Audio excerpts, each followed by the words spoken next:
Hello SPS astrology lovers, this is Shankar Pratap Singh and you are watching SPS astrology। दोस्तों आज मैं आपको बताने वाला हूं कि फर्स्ट हाउस का लॉर्ड अगर नाइन्थ हाउस में प्लेस्ड होता है तो उसका क्या इम्पैक्ट हमारी लाइफ में पड़ता है। और ये हमारी न्यू ब्रांड सीरीज है। इसमें हम बात कर रहे हैं कि फर्स्ट हाउस का लॉर्ड अगर डिफरेंट हाउसेज में जाता है, जैसे फर्स्ट हाउस का लॉर्ड अगर फर्स्ट हाउस में हो, सेकंड हाउस में हो, थर्ड हाउस में हो, फोर्थ हाउस में हो, या आपके बर्थ चार्ट के किसी भी हाउस में हो, तो उसका क्या इम्पैक्ट आपकी लाइफ में पड़ता है। और फर्स्ट हाउस को जैसे हम जानते हैं कि फर्स्ट हाउस रिप्रेजेंट करता है आपकी ओवरऑल पर्सनालिटी को, आपके सेल्फ एक्सप्रेशन को, जैसा भी आप रिएक्ट करते हैं, एक्ट करते हैं, जो भी आपका बिहेवियर है इस अपोजिट वर्ल्ड के सामने, वो आपका फर्स्ट हाउस है। फर्स्ट हाउस यानी आपकी कंप्लीट पर्सनालिटी। लेकिन कंप्लीट पर्सनालिटी में दो चीज़ें और भी आती हैं जिनको मून और सन बोला जाता है, यानी जो आपकी आत्मा और जो आपके मन का विचार करते हैं तो उनको भी आपकी पर्सनालिटी से जोड़ा जाता है। लेकिन फर्स्ट हाउस मतलब ये हुआ कि जैसे भी आप बाहर से लोगों को दिखाई दे रहे हैं वो कुंडली का फर्स्ट हाउस है। फर्स्ट हाउस को राइजिंग साइन भी बोला जाता है, फर्स्ट हाउस को एसेंडेंट भी बोला जाता है, फर्स्ट हाउस को लगन भी बोला जाता है और फर्स्ट हाउस के लॉर्ड को लग्नेश बोला जाता है। तो लग्नेश आपके बर्थ चार्ट के जिस हाउस में होता है, जीवन का सारा फोकस उस पर्टिकुलर हाउस के लिए रहता है। यानी आप उस पर्टिकुलर हाउस की चीज़ों को करने के लिए बहुत ज़्यादा डेडिकेटेड होते हैं, बहुत ज़्यादा ऑब्सेस्ड होते हैं और बहुत ज़्यादा रेस्पॉन्सिबल भी होते हैं कि आपको वो सारी चीज़ें करनी ही है। क्योंकि उन चीज़ों को करने के बाद ही आपकी जो पर्सनालिटी है उसकी पहचान होती है और आपको एक नाम, एक फेम मिल पाता है, ताकि आप उस काम को करके अपनी एक पहचान बना सको और उसी पहचान से आप दुनिया के सामने फेमस हो सको। फर्स्ट हाउस का लॉर्ड अगर नाइन्थ हाउस में जाता है तो नाइन्थ हाउस क्या है? नाइन्थ हाउस का संबंध हायर लर्निंग से है, हायर कोर्सेज से है, हायर बिलीफ से है। नाइन्थ हाउस रिप्रेजेंट करता है आपके रिलीजन को, आपके कल्चर को, और जो भी आपकी धार्मिक एक्टिविटीज़ हैं, जितनी भी धार्मिक चीज़ें होती हैं, चाहे वो पूजा पाठ हो, चाहे वो मंत्रों का जाप हो, चाहे वो धार्मिक कोई फंक्शन हो, या धर्म की कोई पढ़ाई हो, या कोई भी ऐसी चीज़ जो आपके ज्ञान के लेवल को बढ़ा देती है, वो कुंडली का नाइन्थ हाउस होता है। नाइन्थ हाउस का संबंध लॉन्ग डिस्टेंस ट्रैवल से भी है। लॉन्ग डिस्टेंस ट्रैवल का मतलब हो गया लंबी दूरी की यात्राएं। और इन लंबी दूरी की यात्राओं में आप बहुत सारी चीज़ें सीखते हो। आप डिफरेंट डिफरेंट कल्चर्स को सीखते हैं, डिफरेंट डिफरेंट लैंग्वेज को सीखते हैं, डिफरेंट डिफरेंट लोगों से मिलते हैं और अलग अलग चीज़ों की जानकारी रखते हैं। तो उससे क्या होता है कि आपकी जो नॉलेज है वो और ज़्यादा एक्सपेंड होती है, बढ़ जाती है।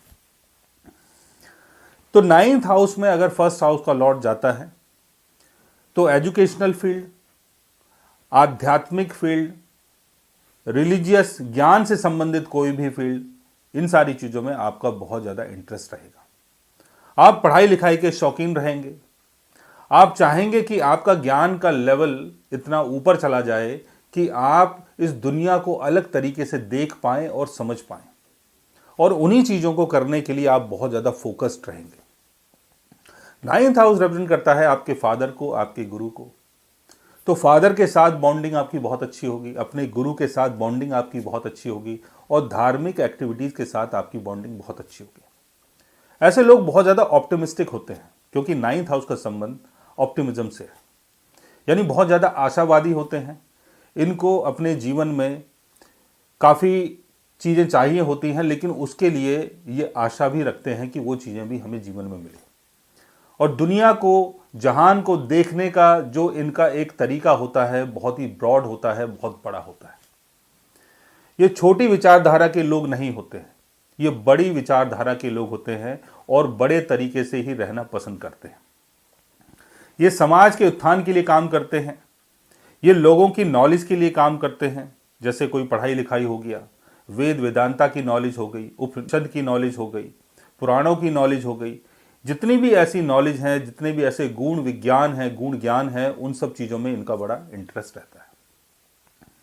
अब डिफरेंट डिफरेंट प्लेनेटरी पोजीशंस के हिसाब से कई बार चीज़ें थोड़ी चेंज हो जाती हैं, कई बार चीज़ें थोड़ी बदल जाती हैं।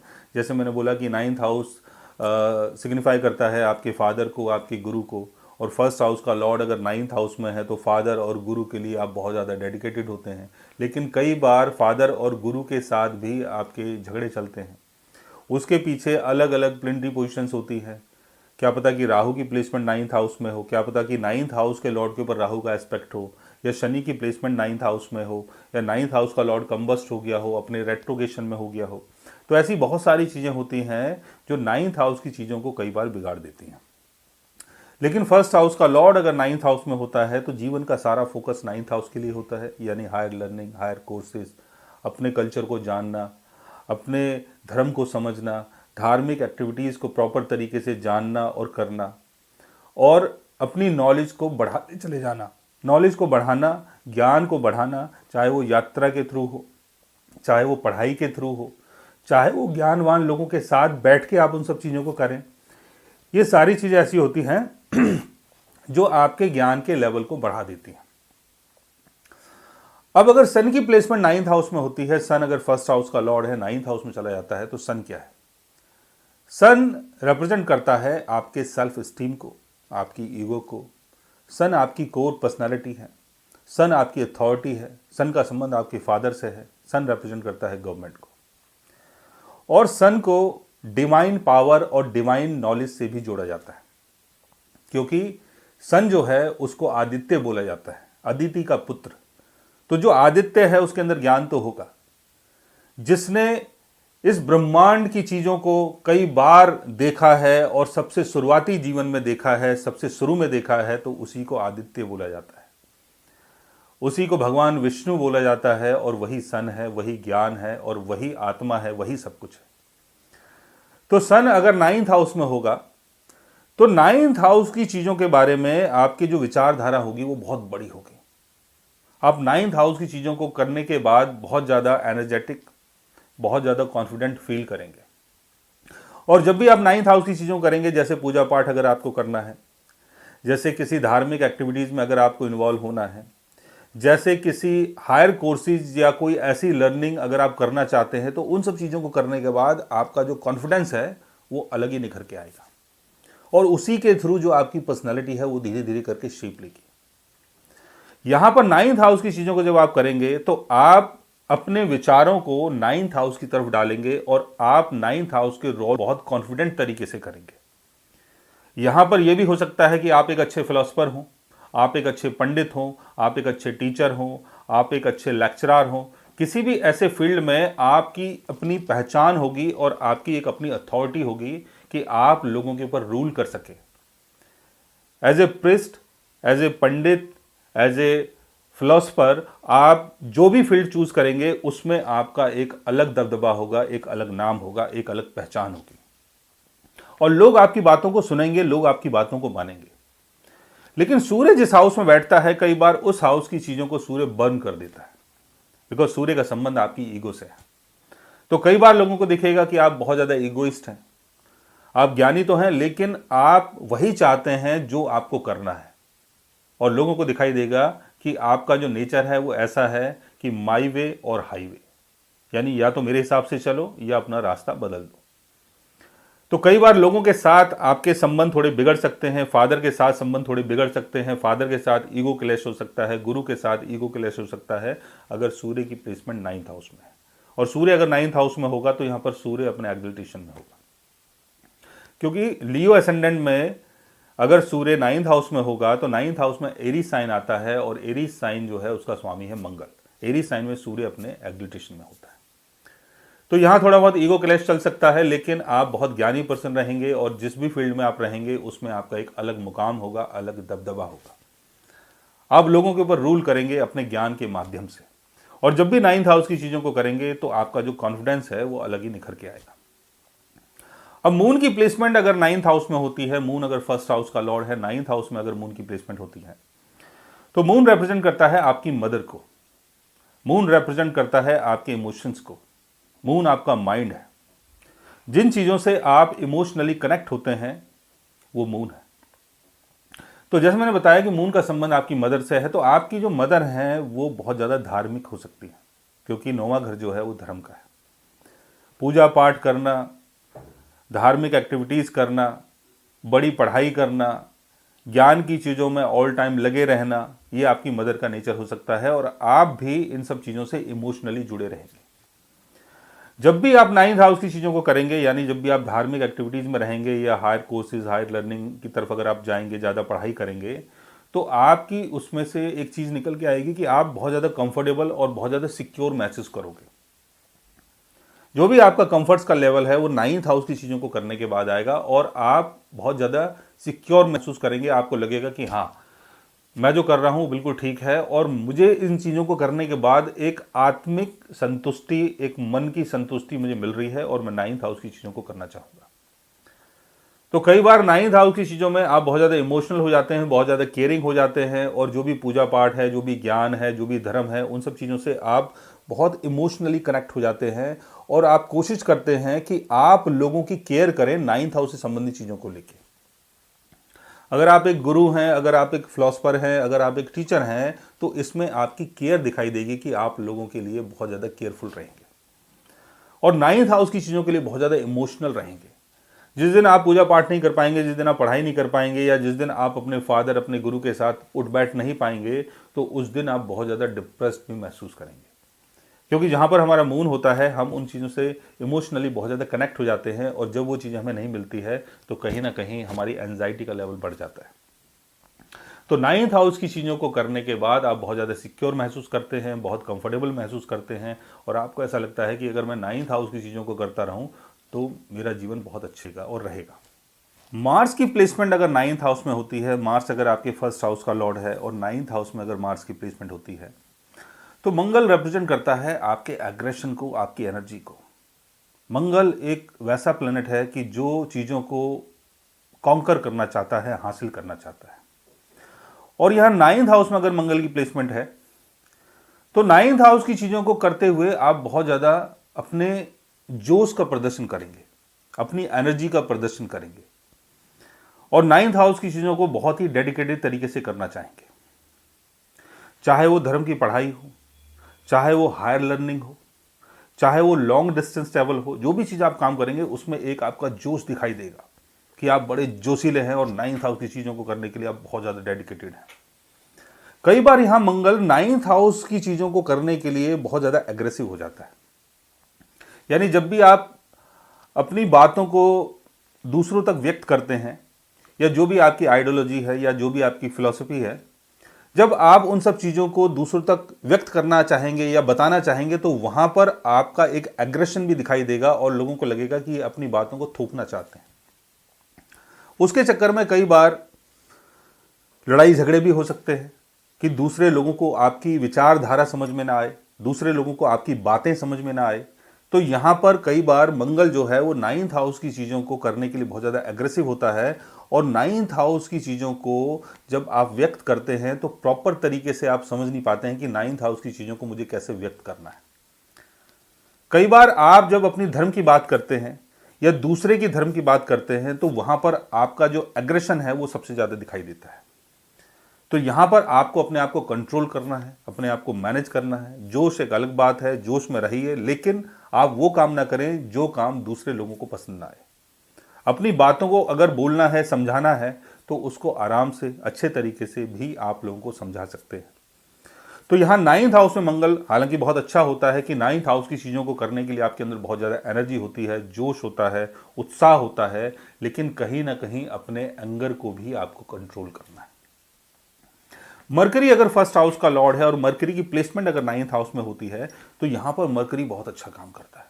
मरकरी का संबंध आपके इंटेलेक्चुअल माइंड से है, मरकरी का संबंध कम्युनिकेशन से है। मरकरी आपकी नॉलेज को बताता है कि आप किस चीज़ के बारे में बहुत ज़्यादा समझदारी रखते हैं और किस चीज़ को जानने की क्यूरियोसिटी आपके अंदर है और किस चीज़ की लर्निंग आप करना चाहते हैं, किस चीज़ की पढ़ाई करना चाहते हैं। तो यहाँ धर्म की पढ़ाई, ज्ञान की पढ़ाई, अपने कल्चर को जानना, अपने कल्चर को समझना, दूसरे की फिलॉसफी को जानना, अपने जो भी आपके विचार हैं उसको प्रस्तुत करने की जो कला है वो मरकरी के पास होती है, यानी बुध के पास होती है। बुध नाइन्थ हाउस की चीजों को बहुत ही प्रैक्टिकल तरीके से समझता है और करता है और व्यक्त कर सकता है। जब भी आप किसी धर्म की सभा में होंगे, जब भी आप बड़े ज्ञानी लोगों के साथ बैठेंगे, तो वहां की जो आपकी तो उस टाइम जो आपकी वाक पटुता होगी वो देखने लायक होगी। आप धर्म की चीजों को इतने आसान तरीके से और इतने स्पष्ट तरीके से व्यक्त करेंगे कि जैसा कोई दूसरा नहीं कर सकता है। कई बार आप धार्मिक बुक्स भी लिख सकते हैं, कई बार आप अपने ब्लॉग्स भी तैयार कर सकते हैं, कई बार आप अपने यूट्यूब चैनल भी खोल सकते हैं और धर्म की चीजों को व्यक्त कर सकते हैं। धर्म की चीजों को पढ़ना, जानना, समझना और व्यक्त करना, इसकी कला मरकरी के पास होती है और मरकरी कई बार नाइन्थ हाउस से संबंधित चीजों को लेकर भी उसमें अर्निंग कर सकता है, क्योंकि मरकरी का संबंध बिजनेस से है। शुक्र की प्लेसमेंट अगर नाइन्थ हाउस में होती है तो शुक्र रिप्रेजेंट करता है आपकी कला को, शुक्र रिप्रेजेंट करता है लव को, शुक्र रिप्रेजेंट करता है बैलेंस को। नाइन्थ हाउस में शुक्र अगर होगा तो नाइन्थ हाउस की चीजों को करने के लिए आपका जो नेचर है बहुत लविंग, बहुत केयरिंग होगा। आप नाइन्थ हाउस की चीजों से बहुत ज्यादा प्यार करेंगे, यानी धार्मिक एक्टिविटीज से बहुत ज्यादा प्यार करेंगे। आप जब भी किसी ऐसे मुकाम पे होंगे कि जहां पर आपको धर्म की चीजें व्यक्त करनी हो, तो वहां पर आपकी जो कला है वो देखने लायक होगी। आप अपनी कला के माध्यम से धर्म की चीजों को रिप्रेजेंट करने की कोशिश करेंगे। जैसे आप कोई आर्टिस्ट हो सकते हैं, और आर्टिस्ट अगर आप हैं और आपको अगर अपने धर्म की चीज़ों को व्यक्त करना है तो आप अपनी पेंटिंग के थ्रू, अपनी कला के थ्रू, अपने सिंबल्स के थ्रू, उन सब चीज़ों के थ्रू अपनी चीज़ों को व्यक्त करेंगे और उसी के थ्रू आपको एक पहचान मिलेगी, आपका एक नाम होगा। आप अपने गुरु के साथ, आप अपने टीचर के साथ, आप अपने जो भी आपकी विचारधारा है, जो भी आपकी आइडियोलॉजी है या जो भी आपकी सोच है, उन सब चीज़ों से आप बहुत ज़्यादा इमोशनली कनेक्ट होंगे और बहुत प्यार भी करेंगे कि आपकी जो बातें हैं वो लोग सुने, और लोगों की बातों को भी आप बड़े प्यार से, बड़े अच्छे तरीके से सुनेंगे और उसको बैलेंस करेंगे। तो यहाँ पर नाइन्थ हाउस की चीज़ों को करने के लिए आप बहुत ज़्यादा क्रिएटिव हो जाते हैं, अपना क्रिएशन नाइन्थ हाउस के लिए दिखाते हैं और नाइन्थ हाउस की चीज़ों को करने के बाद आपको एक नाम, एक पहचान मिल पाती है। गुरु की प्लेसमेंट अगर नाइन्थ हाउस में होती है तो गुरु का मतलब होता है कि किसी भी चीज में विस्तार कर देना, आपकी नॉलेज को बढ़ा देना। और नाइन्थ हाउस का संबंध क्या है? नॉलेज से है। और गुरु क्या है? गुरु भी आपकी नॉलेज है और विजडम है। गुरु की प्लेसमेंट अगर नाइन्थ हाउस में होगी तो नाइन्थ हाउस की चीजों को करने के लिए आप बहुत ज्यादा डेडिकेटेड रहेंगे और बहुत ज्यादा पढ़ाई करेंगे और अपनी नॉलेज को बढ़ाते चले जाएंगे। यहां पर आप एक नेचुरल गुरु की तरह काम करेंगे। जब भी आप अपने स्टूडेंट्स के साथ बैठेंगे, उनके साथ वार्तालाप करेंगे, तो आपका ज्ञान लोगों को दिखाई देगा कि आप बहुत ज्ञानी इंसान हैं और ज्ञान का लेवल आपका बहुत ज़्यादा हाई होगा। और अलग अलग सब्जेक्ट में आपकी पढ़ाई होगी, चाहे वो अपना धर्म हो, दूसरों का धर्म हो, दूसरों की नॉलेज हो, अपनी नॉलेज हो, उन सब चीज़ों में आपका बड़ा इंटरेस्ट रहेगा और सबके धर्म का आप अच्छे से ये भी करेंगे कि सबको अच्छा लगेगा कि भाई आप उनके धर्म के बारे में कुछ ना कुछ जानते हो। यानी हर किसी के धर्म की, हर किसी के कल्चर की, हर किसी के आइडियोलॉजी, हर किसी की फिलॉसफी की आप वैल्यू करेंगे और उसके साथ आप अपने विचारों को भी उन तक प्रस्तुत करेंगे। तो नाइन्थ हाउस में अगर गुरु की प्लेसमेंट होती है तो नाइन्थ हाउस की चीज़ें आपको प्रॉपर तरीके से आएंगी और आप एक नेचुरल मेंटर, टीचर, गुरु, इन सब चीज़ों के थ्रू आपका एक नाम होगा, एक पहचान बनेगी। शनि की प्लेसमेंट अगर नाइन्थ हाउस में होती है तो शनि नाइन्थ हाउस की चीज़ों को करने के लिए बहुत ज़्यादा प्रैक्टिकल, बहुत ज़्यादा डेडिकेटेड और बहुत ज़्यादा मिच्योर तरीके से काम करता है। नाइन्थ हाउस की चीज़ों को प्रॉपर तरीके से समझना, नाइन्थ हाउस की चीज़ों को रेगुलर तरीके से करना, धर्म की एक्टिविटीज़ को या जो भी आप पढ़ाई कर रहे हैं उसको बड़ी कंसिस्टेंसी और बहुत ही डेडिकेशन के साथ करना और रेगुलर और काफ़ी सालों तक करते चले जाना, ये आपका नेचर रहेगा। बट शुरुआती जीवन में नाइन्थ हाउस की चीज़ जब आप करेंगे, यानी जब भी आप धार्मिक एक्टिविटीज़ में जाएंगे, जब भी आप कोई हायर लर्निंग, हायर कोर्सेज की तरफ बढ़ेंगे, कोई आप जैसे MBA या कुछ ऐसा कोर्स करना चाहेंगे, तो वहाँ पर काफ़ी परेशानियों का सामना करना पड़ेगा। हो सकता है कि आपकी परिस्थितियाँ ऐसी हो कि जहाँ पर नाइन्थ हाउस की चीज़ों को आप प्रॉपर तरीके से नहीं कर पा रहे हैं। कई बार शनि अगर नाइन्थ हाउस में होता है तो गुरु के साथ, फादर के साथ जो आपके रिलेशन होते हैं वो अच्छे नहीं होते हैं। उन सब चीज़ों को आप मैनेज करने की कोशिश करते हो, लेकिन शुरुआती जीवन में काफ़ी स्ट्रगल होता है। बट यहाँ शनि 9th हाउस की चीज़ों में फेलियर देखता है और प्रॉपर तरीके से 9th हाउस की चीज़ों को समझ पाता है, और बाद में 9th हाउस की चीज़ों को करता जब शनि है तो बहुत ही डेडिकेशन, बहुत ही मेच्योरिटी और बहुत ही अच्छे तरीके से 9th हाउस की चीज़ों को कर पाता है। शनि आपका कर्म है, 9th हाउस धर्म है, तो यहाँ कर्मा फॉर धर्मा, यानी जब आप धर्म के लिए अपना काम करते हैं तो धर्म की चीज़ों को जब तक आप प्रॉपर तरीके से नहीं जानेंगे, फेलियर नहीं देखेंगे, तो आपके अंदर परफेक्शन नहीं आएगी। शनि यहाँ पर चाहता है कि आप बहुत मेहनत करें 9th हाउस से संबंधित चीज़ों को लेके। अगर आप पढ़ाई कर रहे हैं, फेल हो गए हैं, तो दोबारा पढ़ाई करो।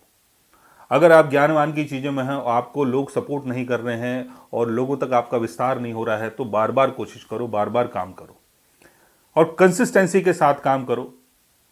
और आप जब कंसिस्टेंसी के साथ काम करेंगे, जब आप चीज़ों को बड़ी गहराई से समझेंगे, करेंगे, तो आगे चल के आपको 9th हाउस से संबंधित चीज़ों का ही बेनिफिट मिलेगा। और यहाँ पर 9th हाउस की चीज़ों को करने के लिए लोग भी आपको मानेंगे और लोग आपको बुलाएंगे कि आप हमारे साथ जुड़ के काम करो। आप एक अच्छे मेंटर बन सकते हैं, आप एक अच्छे गुरु बन सकते हैं, लेकिन 9th हाउस से जुड़ी हुई चीज़ों को लेके आपकी जो सोच होगी बहुत प्रैक्टिकल होगी। आप बहुत ज़्यादा रूढ़िवादी भी होंगे। जो भी आपकी कल्चरल एक्टिविटीज़ हैं, जो भी आपके परिवार की, घर की परंपरा है या जो भी चीज़ें हैं 9th हाउस से संबंधित, यानी धार्मिक जितनी भी चीज़ें हैं, उन सब चीज़ों से आप बहुत मजबूती से जुड़े रहेंगे और मजबूती से उन सब चीज़ों को फॉलो भी करेंगे और बहुत कंसिस्टेंसी आपके अंदर रहेगी कि आप उन सब चीज़ों को प्रॉपर तरीके से करते चले जाएं। तो यहाँ पर 9th हाउस की जो चीज़ें हैं उनको करने के लिए आपका अपना अलग नेचर होता है कि कोई ग्रह अगर वहाँ पर जाके बैठता है और उस ग्रह का नेचर क्या है, किस तरीके से आप उन सब चीज़ों को काम कर रहे हैं। सन की प्लेसमेंट है और मून की प्लेसमेंट है, मार्स की प्लेसमेंट है, तो सन, मार्स एंड मून वो क्या रिप्रेजेंट करते हैं, क्या दिखाते हैं और उनके क्या नेचर हैं, उस तरीके से अलग अलग तरीके से आप 9th हाउस की चीज़ों को जब आप करेंगे तो उसके थ्रू आपको अपनी एक पहचान और अपना नाम मिलेगा। सो गाइज, आज मैंने आपको बताया कि फर्स्ट हाउस का लॉर्ड अगर 9th हाउस में प्लेस्ड होता है तो उसका क्या इम्पैक्ट हमारी लाइफ में पड़ता है। अगर आप भी जानना चाहते हैं अपने 9th हाउस के बारे में या 9th हाउस से जुड़ी हुई किसी चीज़ के बारे में, तो उसके लिए आप हमारे चैनल को सब्सक्राइब कर सकते हैं। और अगर आप हमसे बात करना चाहें, कंसल्ट करना चाहें, पर्सनली हमसे मिलना चाहें, तो आप हमारी वेबसाइट के थ्रू, हमारे ऐप के थ्रू हमसे मिल भी सकते हैं, बात भी कर सकते हैं और गाइज आप हमसे कंसल्ट भी कर सकते हैं। So guys, take care, love you all and good bye.